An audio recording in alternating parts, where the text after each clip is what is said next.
Hola a todos, bienvenidos y bienvenidas a esta primera videoclase. Bueno, antes que nada les cuento cómo vamos a trabajar.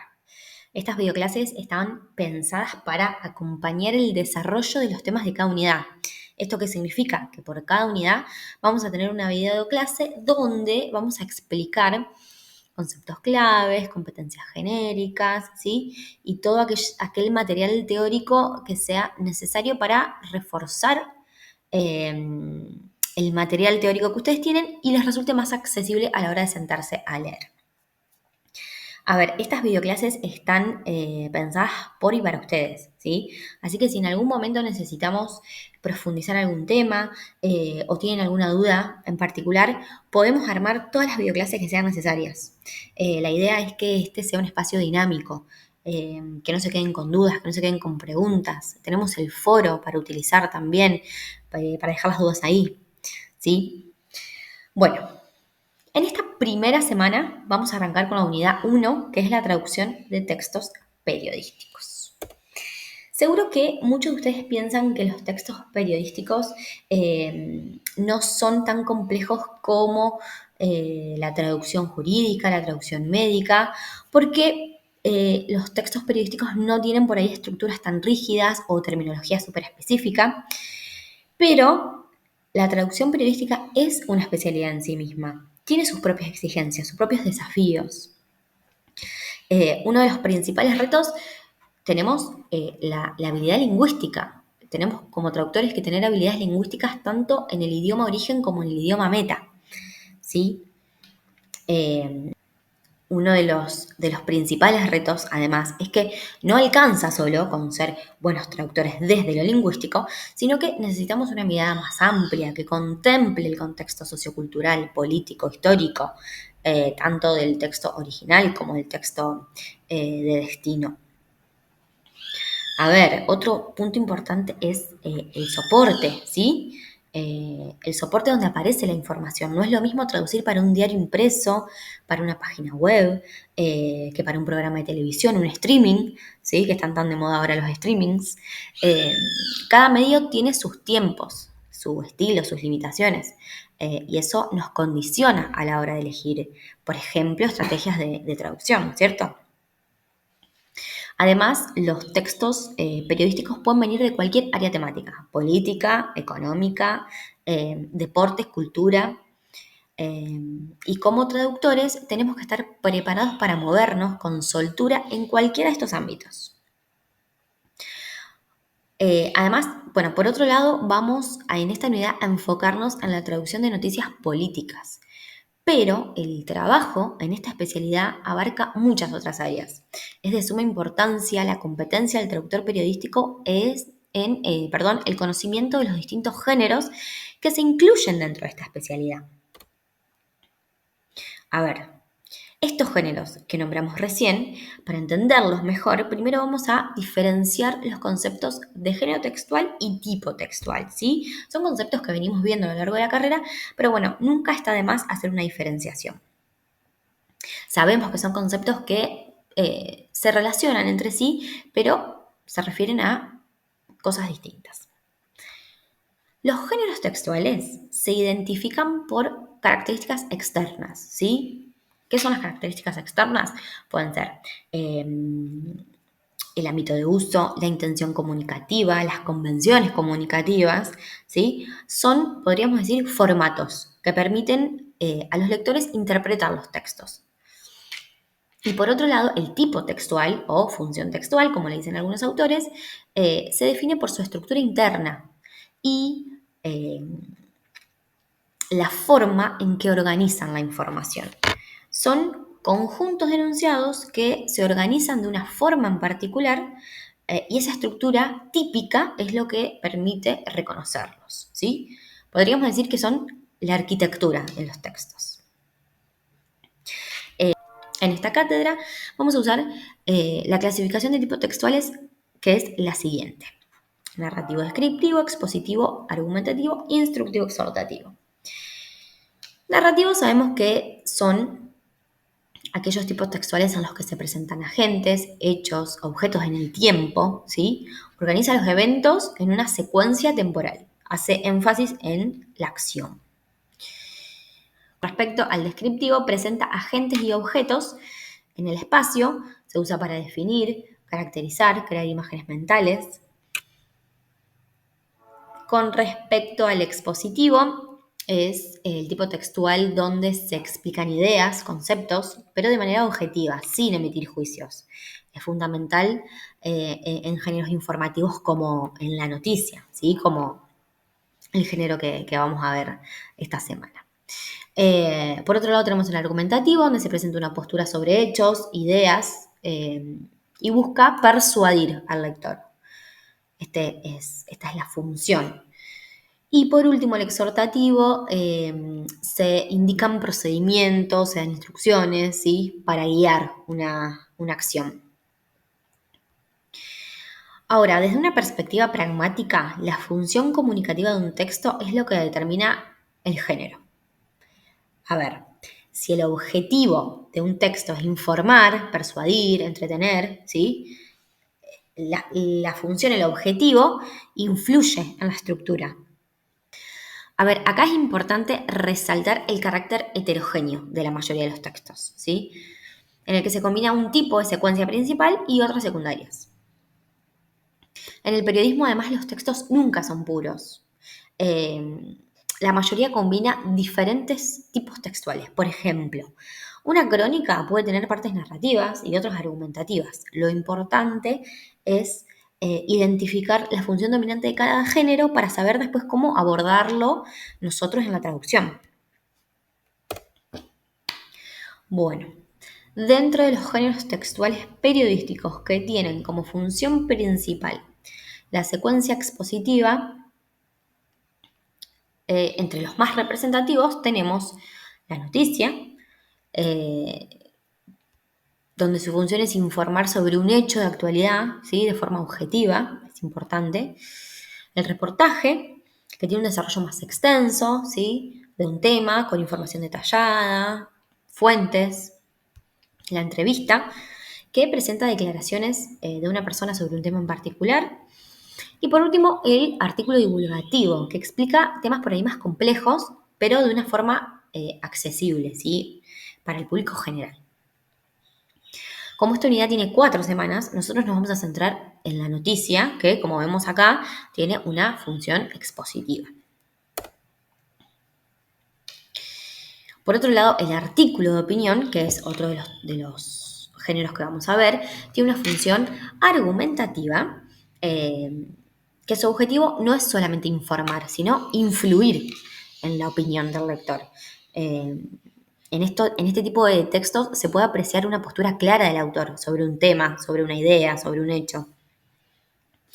El artículo de opinión se diferencia de la editorial en que esta representa la postura del medio, ¿sí? Del medio de comunicación, mientras que el artículo de opinión refleja la visión personal del autor, lo que le da un estilo por ahí más subjetivo, más expresivo. Bueno, por otro lado tenemos que saber también que existen los textos híbridos que combinan la exposición con la argumentación, ¿sí?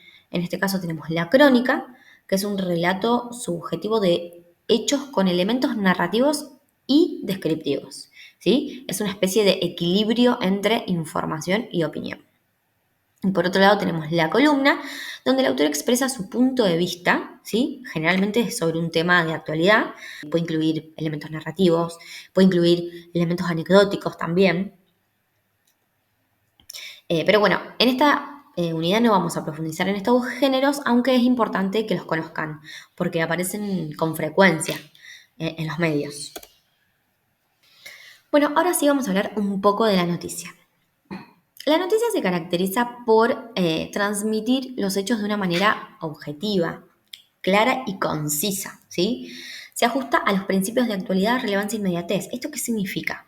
Que no solamente debe informar sobre un hecho reciente, sino que también debe ser pertinente para la audiencia, ¿sí? Y transmitirse lo antes posible, justamente para no perder ese valor informativo. Debe informar sin emitir juicios ni valoraciones subjetivas. Acá les quiero resaltar la importancia del carácter funcional de la noticia, ¿sí? Que permite que se puedan traducir estos tipos de textos con una adaptación según el contexto cultural. Como mencionamos anteriormente, como todos los géneros periodísticos, perdón, la noticia puede abarcar distintos campos temáticos: economía, actualidad, cultura, deportes. Respecto a la macroestructura de la noticia, en esta unidad nos vamos a enfocar en la política, ¿sí? Como tema. Sabemos que la macroestructura es el tema o mensaje central que se quiere transmitir y en este caso nos vamos a enfocar en la política. Acá les quiero resaltar que la traducción de estos textos se caracteriza por una alta densidad de referencias culturales, tanto culturales como económicas e históricas. Eh, el discurso político en sí abarca una diversidad de temas, ¿sí? Que pueden ser las relaciones internacionales, políticas públicas, debates legislativos, propagandas políticas, digamos.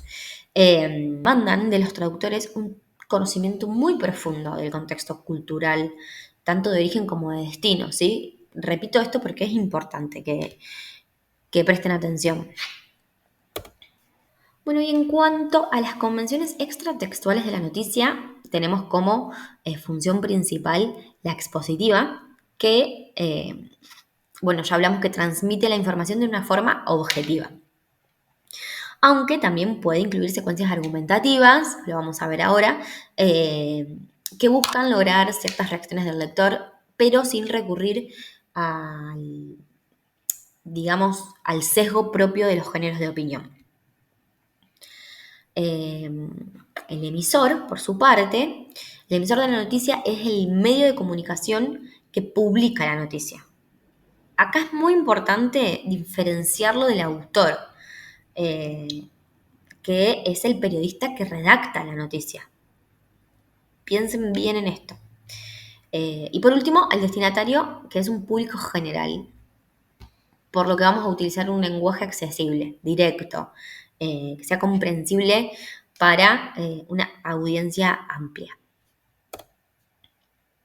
Bueno, vamos a ver algunas de las partes constitutivas que podemos encontrar en una noticia. A ver, acá hago paréntesis.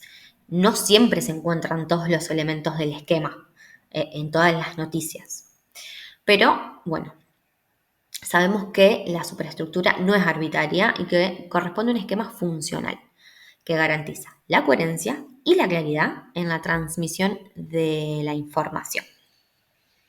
Bueno, acá tenemos el epígrafe o el antetítulo, que lo que hace es informar al lector del contexto y los antecedentes para facilitar la comprensión de la noticia, ¿sí?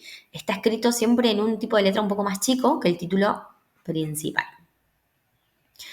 Bueno, el titular, es uno de los aspectos más importantes de la noticia. La semana que viene nos vamos a dedicar bien a ver esta parte porque para nosotros como traductores es muy importante. El título tiene la función de llamar la atención del lector y enunciar en la menor cantidad de palabras posible y de la forma más también impactante posible, llame la atención, el contenido de la información que se va a desarrollar luego. Por acá tenemos la bajada, ¿sí? O el subtítulo, en el que vemos los aspectos complementarios del título y completa la información que tiene este título. Lo hace más comprensible, digamos. Por otro lado, acá este primer párrafo es la entradilla, ¿sí? A veces también lo pueden encontrar como cabeza. Es el párrafo inicial, el primer párrafo que está dedicado a describir muy objetivamente y escuetamente también un hecho. Y por último tenemos acá el cuerpo de la noticia, van a ser los párrafos siguientes, en el que se va a desarrollar la información, se sigue una estructura de pirámide invertida, este es un dato importante porque los detalles circunstanciales se desarrollan en párrafos independientes, organizados en orden decreciente, o sea, lo más importante, lo más relevante, va al principio. Y después se van desarrollando los detalles secundarios. Bueno, para repasar las convenciones extratextuales del artículo de opinión, vemos acá que el tipo textual que caracteriza a este tipo de género es el argumentativo, que mediante la subjetividad, o sea, el punto de vista del autor sobre un tema, y ciertas convenciones intratextuales como los marcadores de implicación, ahora lo vamos a ver más detallado, pero a grandes rasgos sería, no sé, el uso de la primera persona del plural, las analogías, los ejemplos, buscan reflejar el punto de vista justamente del autor sobre un tema en particular. En este caso, a diferencia de la noticia, el emisor es el autor del artículo quien expresa su opinión personal sobre cierta temática. Acá es fundamental identificar quién es el emisor, ¿sí? Pregúntense, ¿quién publica la noticia? ¿Quién la escribió? No es lo mismo la postura de un periodista en particular que la línea editorial de un medio. Bueno, y por último, el destinatario puede variar entre el público en general y una audiencia especializada. Esto depende del medio, ¿sí? Según el medio en que se publique el artículo de opinión. Bueno, bien, el artículo de opinión tiene una superestructura, un esquema funcional que, aunque es más flexible que el de la noticia, se organiza en torno a elementos que buscan influir, ¿no es cierto?, en la percepción del destinatario. Podemos encontrar un título, acá, que debe captar la atención, ¿sí? Puede contener juicios de valor, eh, que enfaticen una idea, que orienten al lector también sobre el contenido del texto. Después, una introducción, donde se presenta el tema y la postura clara del autor que se defenderá a lo largo del desarrollo del artículo. Y después, en todo el desarrollo, se estructuran párrafos argumentativos en el que se organiza el contenido, ¿sí? Apoyado en ejemplos, en citas de expertos pueden ser, contraargumentos. Y por último, vamos a tener una conclusión donde se refuerza la idea principal. En algunos casos se deja una reflexión, un llamado a la acción, la idea que esta conclusión eh, tenga impacto para invitar al lector a la reflexión, que es lo que se busca en este género, la reflexión. Esta semana vamos a ver, además, las convenciones intratextuales de la noticia y del artículo de opinión, aunque, bueno, como dijimos, los géneros periodísticos son de los menos estereotipados y con las convenciones intratextuales menos fijas, pero de igual manera podemos distinguir ciertas secuencias lingüísticas que responden a ciertos marcadores y construcciones. En la página 15 de la apunte de cátedra de la caracterización del género, a ver, acá, es este apunte. En la página 15 tenemos las convenciones intratextuales de la noticia para que consulten, ¿sí? Y amplíen el desarrollo teórico. Acá tenemos una secuencia expositiva mediante estructura en secciones, organizar con la función de organizar el texto, para texto, con imágenes, recuadros, gráficos, secuencia mediante descripciones, detallando partes, narraciones, recursos retóricos, analogía, la oposición dicotómica, la metáfora, marcadores de temporalidad y ubicación, ¿sí? Con adverbios de tiempo, complementos de lugar, secuencia con impersonalidad mediante nominalización, ¿sí?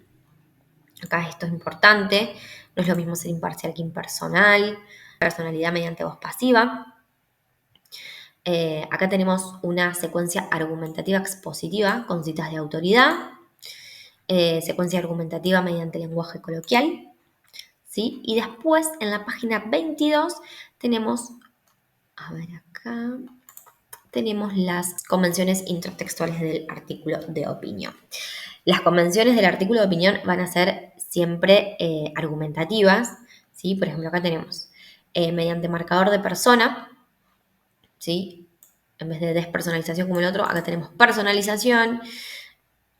Hay algunos ejemplos para que vean donde el autor marca su presencia como sujeto enunciador, digamos. Por otro lado tenemos acá los marcadores de implicación, donde se dirige directamente al destinatario, ¿sí? Involucrarlo al lector, involucrar al destinatario. Mediante analogías, ¿sí? Mediante citas, que pueden ser directas o indirectas. Tenemos un ejemplo, mediante ejemplos justamente, para reforzar argumentos, mediante modalizadores, ¿sí? Que indican el grado de compromiso del autor, ¿sí? Tenemos de certeza, de probabilidad, de actitud. Por otro lado, tenemos la secuencia argumentativa mediante pregunta retórica, para provocar una reflexión. La secuencia mediante ironía, ¿sí? Que con este tono sarcástico, para criticar o cuestionar alguna idea. Mediante la hipérbole, ¿sí? O exageración. Así que bueno, este es el apunte que van a usar para consulta. Pero volviendo, bueno, acá nombramos algunas, no están todas, así que vayan al apunte, lo mismo acá. Bueno, acá tenemos un ejemplo práctico, ¿sí? Para que veamos bien cómo funcionan estas convenciones. Tenemos el ejemplo de una noticia, así que vamos a identificar algunas de estas convenciones introtextuales. En este primer párrafo vamos a tener una secuencia expositiva con impersonalidad mediante voz pasiva. Esta estructura es la que despersonaliza la información, ¿sí? ¿Se dan cuenta? Oculta a la gente. Lo que hace es enfatizar al sujeto paciente. Acá en violeta tenemos una secuencia argumentativa expositiva con citas de autoridad. Miren, por ejemplo, acá tenemos I have a list in my head, Kennedy said. Y por otro lado, he said some workers made really bad decisions. ¿Sí? A ver, la función es darle credibilidad al texto, asegurarle al lector la veracidad de la información. ¿Sí? Acá les quiero hacer una aclaración muy importante.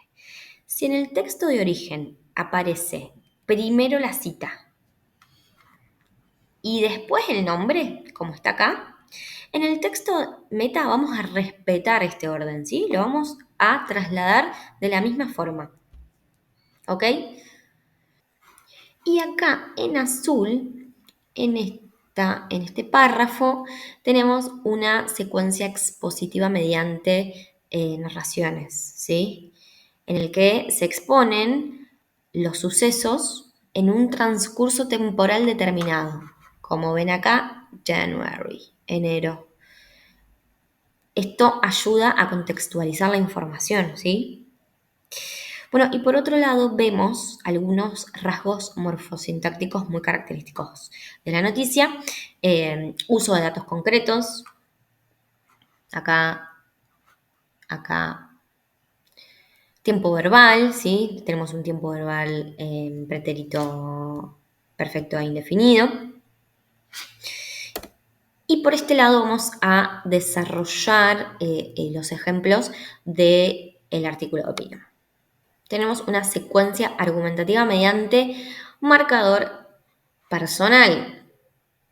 I study. Confronting us. Acá siempre se agregan las primeras personas del singular. Son pronombres personales, son determinantes posesivos. La función es manifestar la postura, las emociones o la perspectiva del autor sobre un tema. Lo que busca, por ejemplo, con este confronting us es involucrar, o sea, ser cómplice al lector. En azul tenemos la secuencia argumentativa mediante ejemplos. Acá consider for example. Sirve para reforzar argumentos, los hace más accesibles para el lector. En esta oración tenemos una secuencia argumentativa mediante analogías. In a similar vein, este recurso se usa mucho para influir en la opinión del lector, del destinatario. Y por último tenemos acá esta secuencia con pregunta retórica, ¿sí? Es muy importante que presten atención a todas estas convenciones. Las convenciones son la esencia del género, lo que le da la función comunicativa a estos textos. Bueno, y hasta acá llegamos con la videoclase. Estas son las referencias por si quieren consultar algún tema en particular. De todas formas, tienen los apuntes de cátedra con todo el material, organizado. ¿Sí? Bueno, lean el material de la semana, consulten la bibliografía, tienen la guía de lectura también, realicen el trabajo práctico, ¿sí? Realicen el cuestionario que está diseñado para aplicar lo que estuvimos viendo en esta videoclase y participen del foro con sus dudas, con sus comentarios, con cualquier inquietud que tengan. Siéntanse libres de usar el foro, ¿sí? Es un espacio de intercambio importantísimo. Así que bueno, nos vemos en la próxima videoclase. Muchas gracias por estar del otro lado. Les mando un saludo y buena semana.